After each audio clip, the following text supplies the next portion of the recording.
As the holiday season approaches, Jam and I are very excited to announce that we're rolling out another round of merch for the show.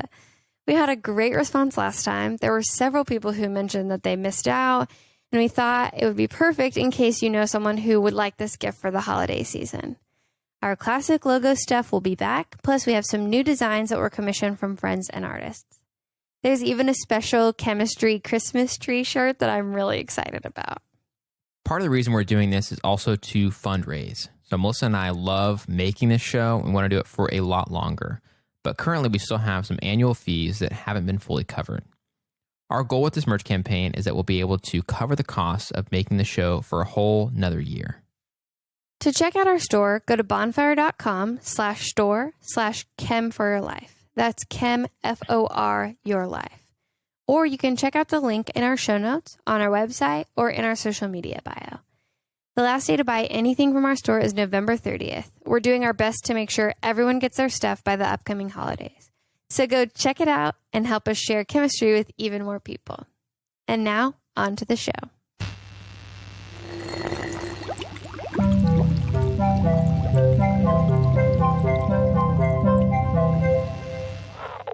Hey, I'm Melissa. I'm Jam. And I'm a chemist. And I'm not.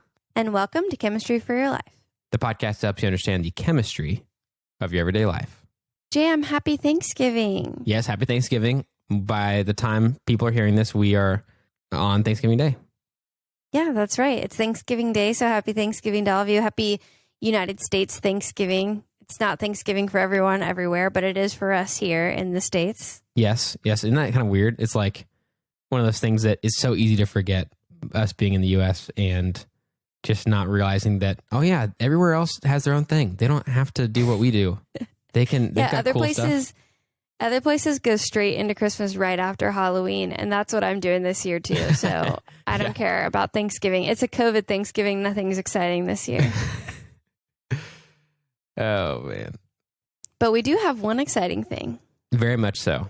We've got our friends and family here with us, Jam's other, original, the first podcast co-host, Jason. Yes, Jason Cress is here, and there's a few reasons why, but I guess we'll let Jason introduce himself first, and then Melissa, you'll tell us what we're learning today. Hi, I'm Jason. Hello, friends. Yay, welcome, Jason. Thanks. Honored to be here. Honored to be first in your heart, Jam. I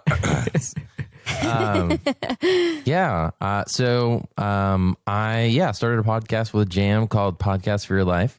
Started back in 2017. It was a blast, and we're kind of on an indefinite hiatus just due to like family stuff and the season of life that we're both in. But it's definitely was a blast, and looking forward to reuniting with him and also with Melissa, because we did a crossover episode on Podcast for Your Life with Melissa. So you might have heard my voice before if you That's right. Listen to that. Yeah, we put that out on our feed also, and so you guys might have accidentally played that and then realized it wasn't chemistry. And if you kept listening, then you definitely heard all three of us talking about books. And so this is the other half of that crossover that didn't happen until now. And Jason actually has another podcast also. Do you want to tell us like a quick little thing about that, Jason? Yes, I produce and host another podcast called As a Meter of Fact with CoServe. CoServe is an electric and gas distribution company in North Texas.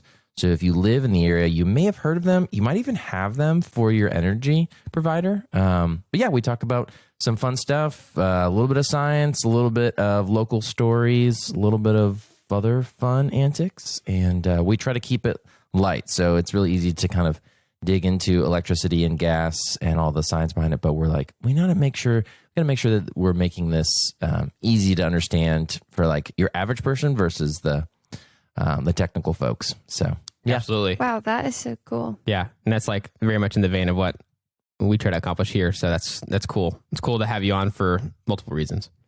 Thanks. Glad to be here. Well, Jason, we're so excited to have you here, and I love the sound of that other podcast. So all the information about electricity. Electricity is wild to me, so I think that would be a really fun one to listen to. And just to warn you listeners, for our special occasion with our special guests, there's a little bit more talking, so this might be a longer episode than normal, but we thought it might be okay because it's Thanksgiving and Maybe you want to go on a walk to get rid of all the delicious food you ate, a safe social distance walk outside. Or maybe you're driving to see someone to a very small social distance safe gathering. So if that's the case, we've given you a little bit more to listen to than normal today. We thought it would be fun for a special occasion to do that. So, Yep. Or if you're not going anywhere for Thanksgiving and then you're like, want to hang out with us, then here we are. You're hanging out with us for longer than normal. yeah. It's like you've got some friends hanging out with you. I'm not doing much for Thanksgiving at all this year. I think I'm just babysitting my nephews. So I'm definitely with you guys who aren't doing anything. So what we're going to talk about, it's sort of on the theme of Thanksgiving, sort of not. It's food. It's the chemistry of eggs. Chemistry of eggs.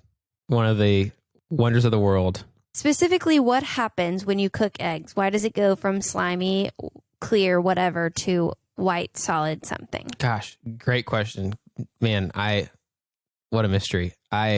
This question got asked to you a while ago, and I really wanted Jason to be part of this episode because we did an episode about eggs for Podcast for Your Life where we wonder about things but don't have any answers. And then we also did an episode about breakfast, I think.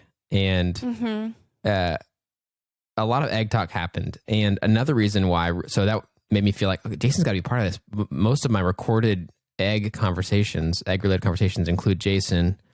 He is a really experienced breakfast chef, if that's a phrase.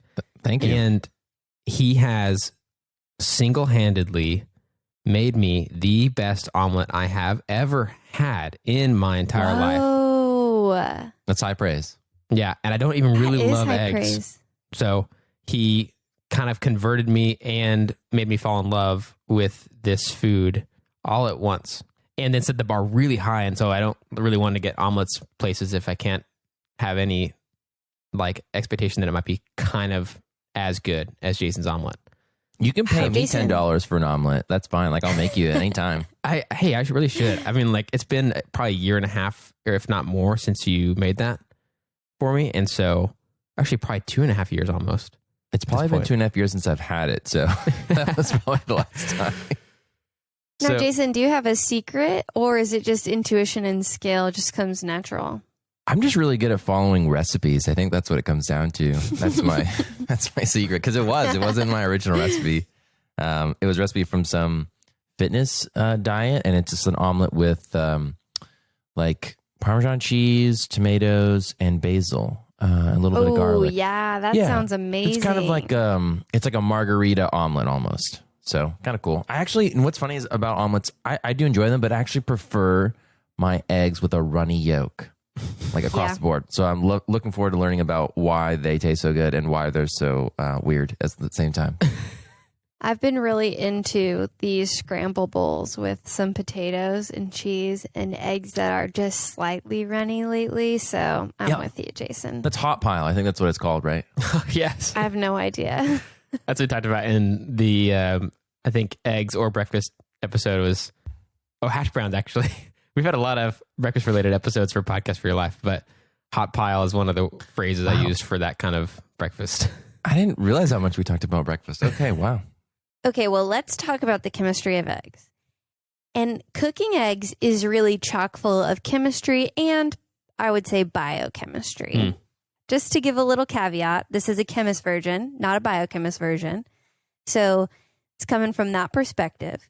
But before we get into eggs, I want you guys both to think about, there's a scene in Lord of the Rings where Saruman is breeding those weird goblin things, Yes. the nasty orcs that are worse than the regular ones. Yep. And one is like curled up in what looks like a weird egg sac of some kind, and he bursts out, and it's so gross. Yes. Okay, and then he presumably goes and joins the rest of the army, and now he, just like all the other weird orcs that come out of those gross little sacks, are part of a new unit that is now an army. Yes. I like this analogy so much. That is exactly what happens when we hard-boil eggs, sort of. Whoa. So I want you to have that memory in your mind and now pause and we're going to talk about the chemistry of it. Okay. Okay. You've seen Lord of the Rings, right, Jason? Yeah. I'm just trying. Wow. Yeah. That's a lot to swallow. That's a tough egg to swallow. Do you remember that scene? I do, I'm talking about? Okay. Yes. That scene is deeply disturbing to me, so it came very quickly to my mind. Yeah, it's ingrained in my brain from a young age for sure. Nice. So eggs have a lot of protein in them. And in their natural state, the egg white, and I think to some extent the yolk, although there's more going on in the yolk, is basically like a solution with just a bunch of proteins being sort of suspended in it. Mm. And what a protein is, if we're breaking all the way down to the basics of a protein, they are a really long chain of atoms, super long chain of atoms, folded and scrunched up into a ball. Okay. Or into a smaller shape. Mm-hmm. So technically, they're a long chain of repeating smaller units, and those smaller units are known as amino acids. I think I remember like a little bit of that from biology forever ago. Yes, probably so. And amino acids, that sounds like a big scary word, but it's basically just, there are a few different variations on them, but they're a type of molecule with two functional groups next to each other. It's an amine group and an carboxylic acid group. And we've talked about functional groups before. You can go back and listen to them.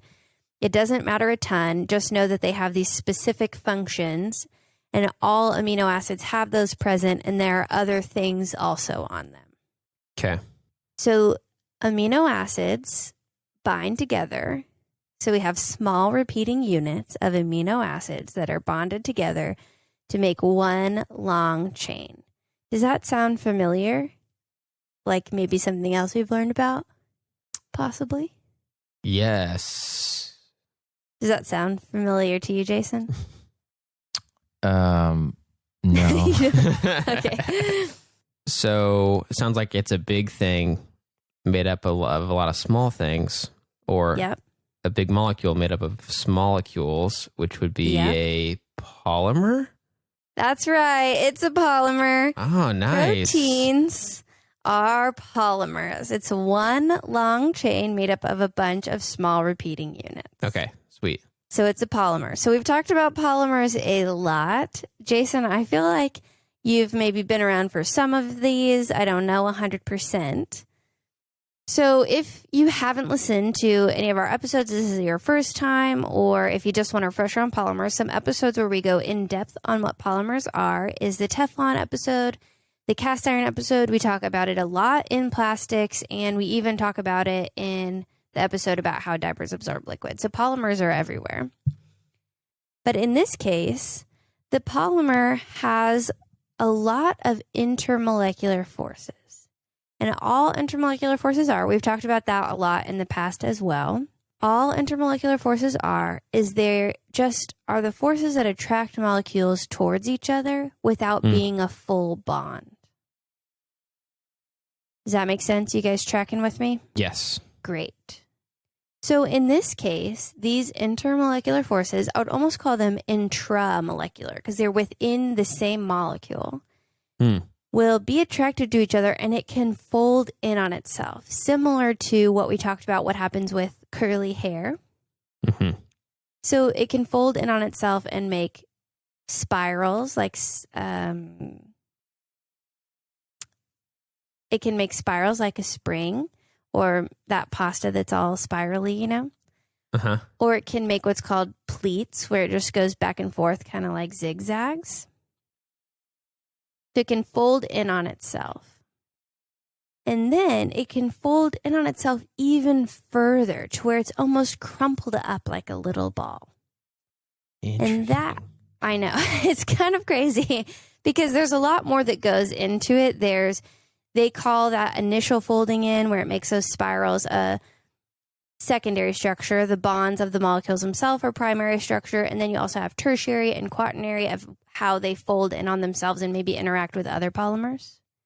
Wow. Yikes. Yeah, so there's a lot that goes on. But if you can have in your mind the simplified version of the long polymer chain maybe twisted into a spiral and then crumpled down in on itself a little bit more. I think that's going to be a good picture of a protein in your mind. Okay.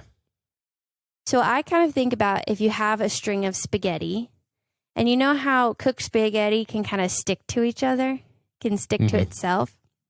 So if you have a crumpled up ball of spaghetti all stuck to itself, you have one strand of spaghetti, you twist it, and then you crumple it down. That's sort of like your protein. Okay. It sounds a little bit like those toys where there's like a dinosaur inside of a pill and it like is all scrunched up, but it like does expand with water, you know? I don't know if that's good. I remember those. That's good. That's a good analogy in your mind. Yeah. So what happens when heat is applied, actually really similar to those scrunched up dinosaurs, is that there's enough energy when you apply heat, when you're cooking something, energy gets put in, and there's enough energy to break apart the intermolecular forces, but not the actual bonds in the polymer itself. So that crumpled up chain of a polymer starts to stretch itself out into a long, instead of crumpled up, a long free chain, like a full strand of spaghetti. Got it. That process of breaking a protein open, almost, of letting it stretch out into its string form instead of its crumpled form, is known as denaturing a protein. Oh. I've heard that word before, but didn't fully know what that meant. That sounds violent. It does. I think they use denaturing because it doesn't technically break the bonds that make up the polymer chain. So it's not like it's destroying the molecule completely, but by breaking those intramolecular forces, the form of the protein is totally changed. And so its function is totally changed. So it's no longer able to act on its nature. So I think they call it denature because its abilities have changed. Interesting. So that's the part where I imagine the gross orc guy all in his weird egg and he breaks out of it. That's, in my mind, what happens to the protein. It breaks out of its crumpled up shell and it stretches out. Okay, got Nice. it. Okay, now that's kind of connecting. So eggs are orcs. Eggs are orcs, yes. So what you have inside your egg whites is a bunch of teeny tiny orcs in their own individual nasty egg yolk sac things that are, that's in that. That makes it more appetizing. Yeah. So once all these are stretched out, what happens is these stretched out proteins start to interact with each other. And they form what's known as an aggregate. And I tried to find the molecular definition or the molecular process that caused it to aggregate. There was not a lot of information on it. My suspicion is that it's just more intermolecular forces. When they're stretched out, then they start to come into contact with other stretched out proteins, and then they have intermolecular forces between the stretched out strands. And that is what forms the matrix that looks like a solid substance. Instead of everything being crumpled up and it's all its individual selves, all of these proteins have gotten stretched out and they're interacting with each other and they become a solid unit or mass known as aggregation. It's aggregated to make that solid unit. And that is a part where I imagine all the orcs go and form an army as one unit. The individuals become one. So they start to appear a lot less gooey and a lot more solid. Yep. Just like orcs. Wow. Just like orcs. I mean, the individual orcs don't change that much, but I imagine a bunch of orcs all by themselves in those little individual eggs is not going to be super useful. But when they become an army, they've changed completely. Yeah. So Does there this you go. process only happen when the eggs are heated or cooked, or is this just what happens if you were like just to break an egg?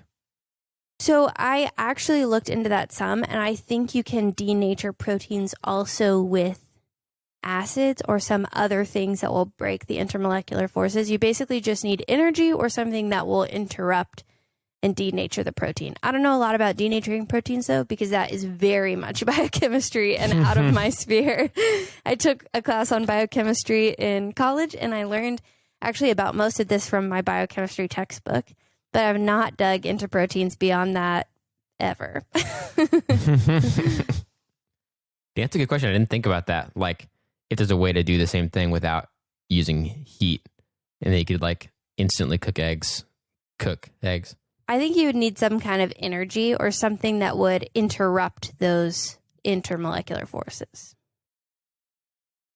That was a good question. So that's it.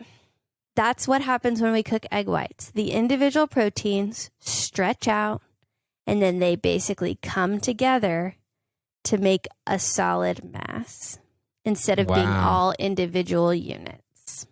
You said the yolk is a little bit more complicated, but is there at least some level of that also happening? And that's why if you obviously just cook an egg for a long time, both the yolk and the egg white will both become like a solid sort of thing? Yes, I believe so. I actually think there's a higher concentration of protein in the egg white, or in the egg yolk. I think there's a higher concentration of protein, but I think there's other stuff going on, including some pigments that make it really yellow. And we talked about that on the fall leaves episode.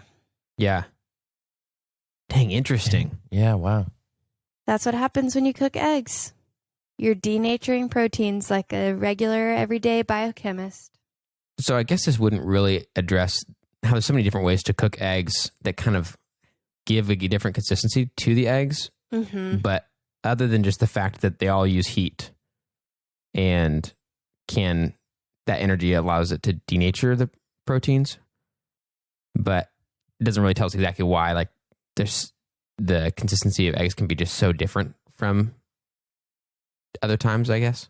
I think that has to do with the way the heat is able to move through the egg, actually. I mean, this is all off the cuff. I don't have a degree in heat transfer or eggs, but... If you get a degree in eggs, I mean, that would be way cool. I think if you hard boil eggs, it's a high enough temperature and you do it for long enough that it is able to really expose the whole egg, whereas sometimes you'll do it at a lower temperature and it will the heat will slowly move from the outside in, you know. I think it's the transfer of heat and how long you go and whether or not it's able to completely move through or not, I would suspect is the reason. The different methods of cooking come out different ways. Yeah. Gosh, interesting. I'm just like, there's a lot of things that are kind of going through my head right now that are it's just fascinating to me, because then I'm thinking about, like, we obviously put eggs in a lot of recipes and things that you bake and all this stuff where that is happening, but it's all mixed in everywhere and other reactions are happening, of course, but like the benefit of that change that's happening to the eggs when it's being cooked is then added to every, cake we bake and all these things.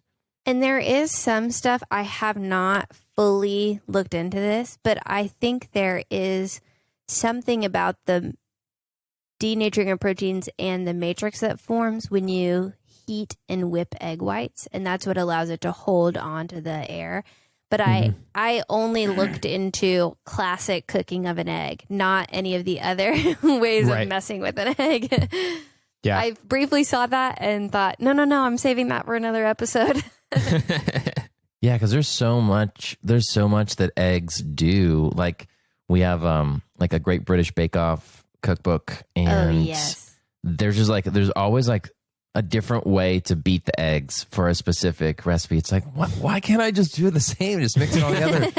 And yeah, like the egg whites, the egg yolks, like how long you beat the eggs.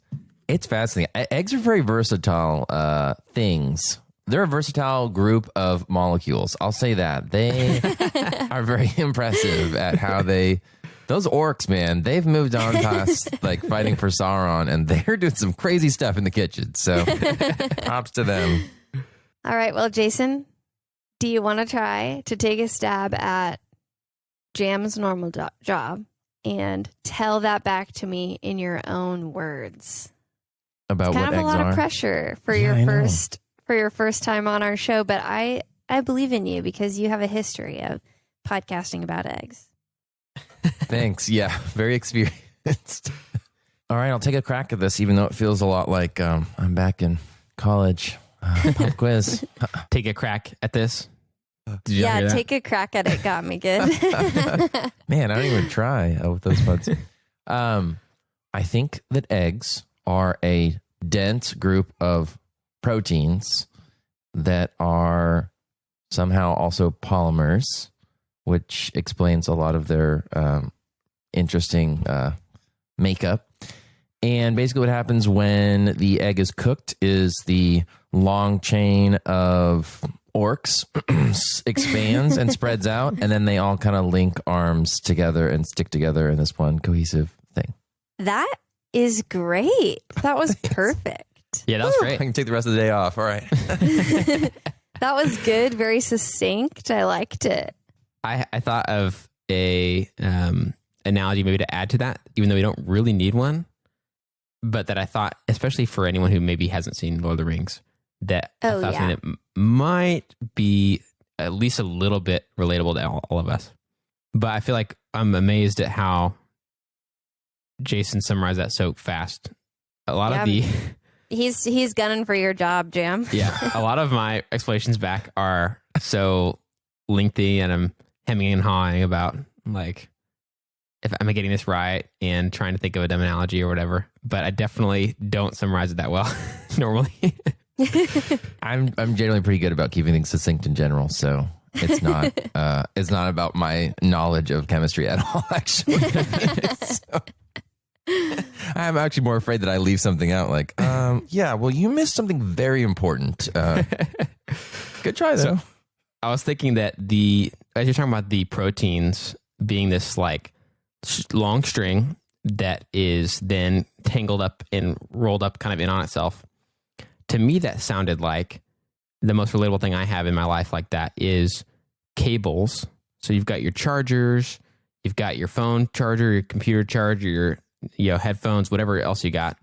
And if you, I think we'd all agree, the ideal situation is to have those each all wrapped up on their own in a way that keeps it with itself. So if you have a little cable tie or something, that I think we'd all agree, even if we don't all have time to do that, that is perfect scenario. Yeah. So imagine that you have a large container full of individually wrapped up and clasped cables. Mm-hmm. You got some headphones in there. You've got some chargers for your phone. You got a computer charger. You've got extension cord in there for good measure. Just everything you can think of.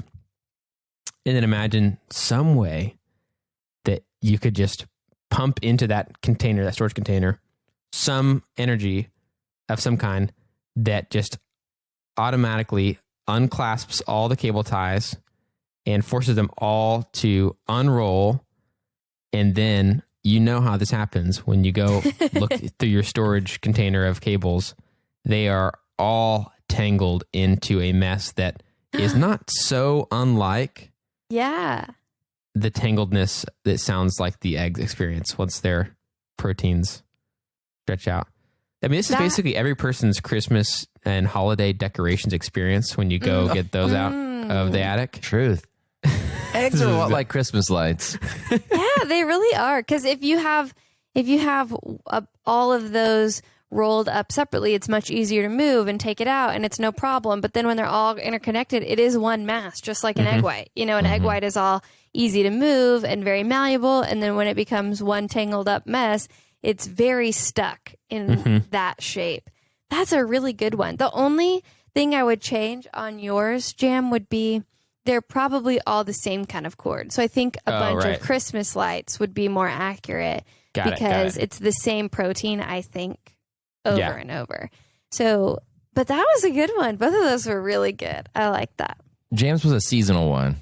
Yeah. And the organized among us are like, no, I don't let that happen.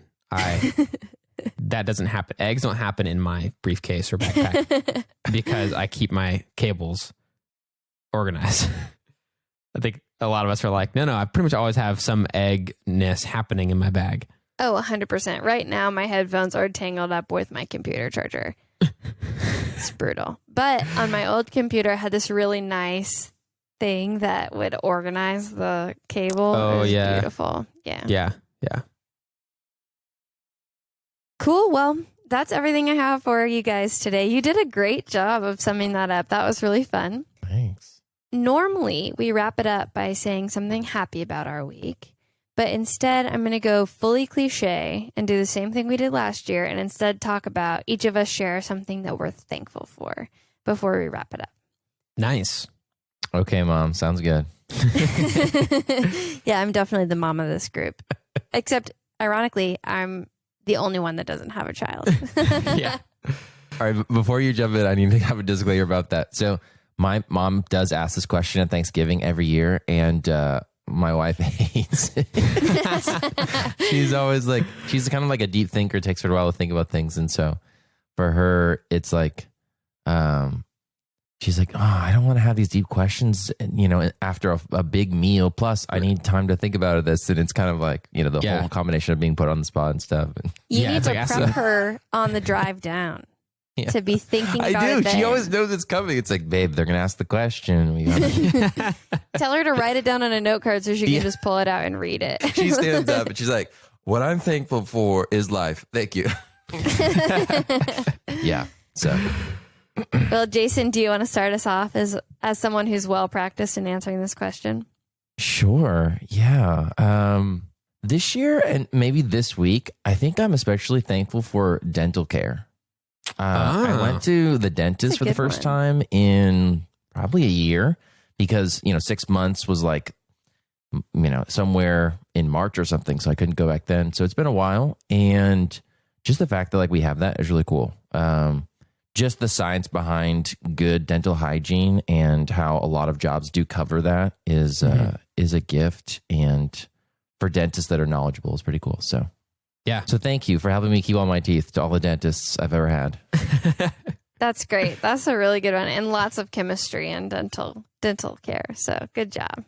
I think that's a good one. I like that you had a specific one that wasn't something, I mean, we all have a lot of the same answers sometimes, I think, but I like that you had something on your mind that was like this week kind of thing. I feel like I'm going to have to go kind of the cheesy route. This is our first Thanksgiving time since having a kid. And so I think I just feel especially kind of reflective over my kid is around 5 months old now. And it's been flying by. And so I've been in a kind of reflective mood this week, thinking about that and just feeling really thankful, but also like, oh no, it's going by too fast. But I think my wife and I have just been really thankful to get to have him. He's great. We just feel so gifted to get to be entrusted with this kid for a little while, and that we just both get to spend a lot of time with him, more than I think would be normal. I think a lot of people are working from home right now because of COVID, but both my wife and I, our schedules are kind of strange enough to where we both get to spend time with our son a lot. And so I've just been really feeling thankful for that. And I think that's something that I'll, as uncertain as many of life's things are, I think I'll always look back on this season of life and be glad that our life was arranged this way, even if it's not this way forever. And it's kind of cool to try to think of that in the moment. There's a lot of times I think we get to another stage of life and we look back and then realize that stage was great, which is such a bummer. And so I'm trying to be like, okay, no, this stage is great and it might not always be this way. And so I'll try to pretend like in the future, looking back on this stage and be like, oh yeah, that was so nice. Yeah, that's a good thought process. Like trying to be present in the moment and really appreciate it while it's happening. Yeah. Yeah. And even though it can kind of feel ordinary sometimes, which makes it hard to realize that something's actually special. Yeah, definitely. Well, I think I'm going to go cheesy too, because, it's been a really hard year for me. And I think you can easily say that for every single person, but it's just especially hard with my mom getting cancer. And it's basically been this entire calendar year has just been pretty hard. Yeah. And the thing that made it not as awful as it could have been was my friends. Just the idea that having really good friends can make really hard times less awful. And sometimes you can even laugh and experience joy in the midst of real pain and Yeah. hardship. And even though sickness and death are somewhat ordinary in that a lot of people experience them, it can feel really like your world has changed forever. And I think having friends just really helped me remember what was good in life when things just felt really dark. You know, they brought the light back in. There's a Harry Potter quote, I think, that says happiness, it's like light can be found. Oh, dang it, I can't remember it. Something about remembering to turn on the light. But I just think that's what my friends did for me over the past year, was helped me remember to turn on the light and see the good in the world, even when things felt really dark and bad. So I think I'm going to say that that's my thing that I'm really thankful for, that really impacted me over the last year, was my friends just being present and bringing joy and being so good and kind to me when they really went above and beyond when they didn't have to. So I'm really grateful for that. Yeah. Dude, yeah. That's awesome. And we're really thankful for Jason coming and hanging out with us. Thanks. Yeah, thanks for having me. We're also really thankful for our listeners. We're so thankful that we get to do this podcast, that we get to live, well, I get to live my science communication dreams. I'm not sure that Jam had science communication dreams before, but that we're getting to do the things that we love doing, and that you guys are excited about it and learning about chemistry. It means so, so much to us, and we're just really thankful. And thank you, Melissa, for teaching Jason and I about the mystery of eggs. And this question was actually asked a while ago by listener Sam F., who is also an avid listener of Podcast for Your Life. And so it's kind of all come full circle. So ideas like this, questions like this are so great. And so please send us your questions and ideas, something that you interact with every day. You know, eggs are so everyday, and they can kind of seem boring, but Sam F. thought to ask, but what chemistry is going on there? And obviously there's way more than meets the eye. So send us your questions or your thoughts at Gmail, Twitter, Instagram, Facebook at Chem for Your Life. That's Chem, F-O-R, Your Life, to share your thoughts and ideas. If you'd like to help us keep our show going and contribute to cover the cost of making it, pick up some of our merch at our merch store on bonfire.com/store/Chem for Your Life. That's Chem, F-O-R, Your Life. Or donate the cost of a cup of coffee on our Ko-Fi at ko-fi.com/Chem for Your Life. If you're not able to donate, you can still help us by subscribing on your favorite podcast app and rating and writing a review on Apple Podcasts. That also helps us to be able to share chemistry with even more people. This episode of Chemistry for Your Life was created by Melissa Collini and Jam Robinson, and we'd like to give a special thanks to our guest, Jason Cress. References for this episode can be found in our show notes or on our website. Jam Robinson is our producer, and we'd also like to give a special thanks to M. Quapple and A. Kiwasong, who reviewed this episode. This episode is dedicated to listener of both Chemistry for Your Life and Podcast for Your Life, Sam N., who had the idea for today's episode. Congratulations on getting married, Sam, and thanks for being an awesome friend and a consistent listener. Amen.